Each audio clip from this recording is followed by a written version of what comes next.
One of the things that I've learnt during this weird time where part of the world is still in lockdown but Australian cinemas are open is just how many good films we actually miss out on here in Australia when everything is open back up around the world and blockbusters are dominating the cinemas.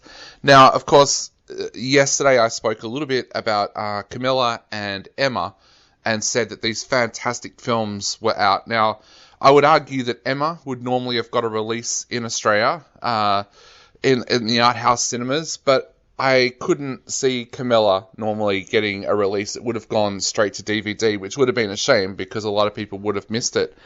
Now I've found a romantic drama that I fear would have had the same fate in Australia if cinemas weren't being more open to what they're accepting at the moment. Now, this is a film from director Brian Bay. It's an Irish film called Finding You, and it centres around the character of a young musician called Finley, played by Rose Reid. Now, she fails in her audition to get into the Manhattan Conservatory. She's a violinist, and it's her dream to get in, but she fails. Now, when she fails, her mother suggests to her that perhaps she should go to Ireland and study there for a while because her brother did that and he came back full at peace. Now, sadly, her brother passed away just a couple of years after he got back from Ireland, but Finley actually decides that this is a great idea. She'll go to Ireland, she'll be able to study more for the violin without the pressures of everyday life, and she'll be able to discover what her brother fell in love with in that country. Now, when she's flying across to Ireland, she ends up sitting on the plane in a seat next to Bucket Rush, played by Jebediah Goodacre, and he is a teen heartthrob. He is the star of a television series that's kind of like Game of Thrones. And he's supposedly in a relationship with his co-star Taylor Risdale, played by Catherine McNamara. But as we find out as the film goes on a little bit, a lot of Beckett's life is not real, what people read about him. In fact, it's created by his father slash manager, Montgomery Rush, played by Tom Everett Scott. Now, when Finley gets to Ireland, she finds herself staying with a host family, which is made up of Nora, played by Fiona Bell, her husband, and also their daughter Emma, played by Cyrese Monica, and I'm going to find this name in a minute, Cyrese Monica, let's just call her Cyrese Monica, shall we?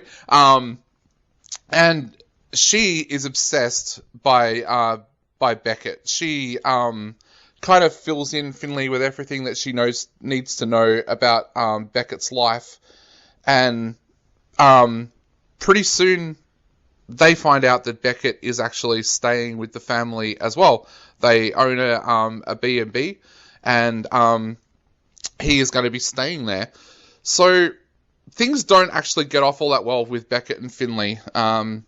Finley kind of writes him off because of the stuff that she reads in the press about him, and kind of decides that maybe he's not the kind of guy that she wants to be around. But she then starts to realize, as he starts helping her try to find this elusive cross that her brother drew, that perhaps he's not everything that she thinks that he is going to be.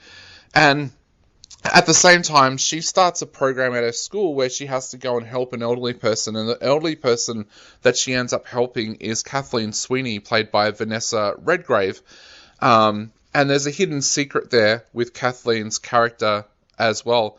At the same time, she also comes into contact with Seamus, played by Patrick Bergin, a great fiddle player who has dedicated his whole life to music, and as a result, she starts to learn a little bit from her as well. from him as well. And I should point out the actress's name. I found it now. It's Cyrese Monica Jackson, and I should point out her name because she is one of the highlights of this film. She kind of steals every scene she is in. Now, why I loved this film is that it is a romantic drama, but it goes a lot deeper than that. There's some great characterization in here, and to be honest, probably romances are my least favourite genre to have to go and review, and that's solely because there are so many bad films that they show us in the genre. But I think I've found out during this time that it's Hollywood that's making the bad ones, and that's unfortunately what we get to see most of the time. These great little kind of almost independent films like Finding You, we don't get to see them, and they are the great romances.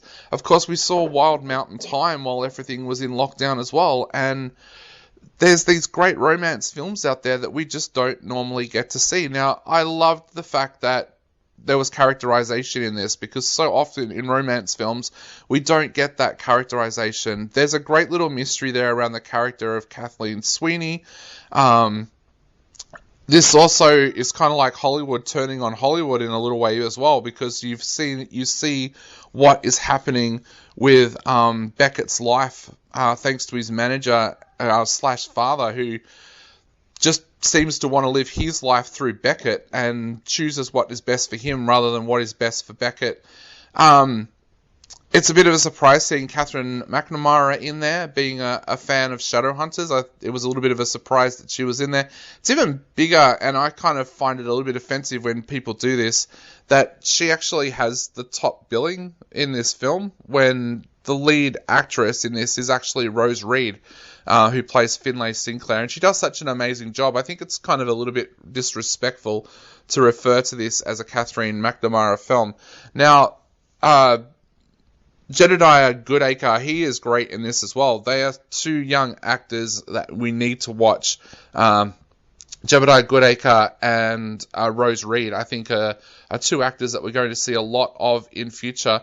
But if you're looking for a good romantic drama that I think appeals to both sexes, male and female, definitely go along and check out Finding You. This is a great little romantic drama. There is a little bit of a lull patch about 3/4 of the way through where it feels like the film drags a little bit, but for the rest of the time, it is a really, really good film. I'm giving it 4 out of 5.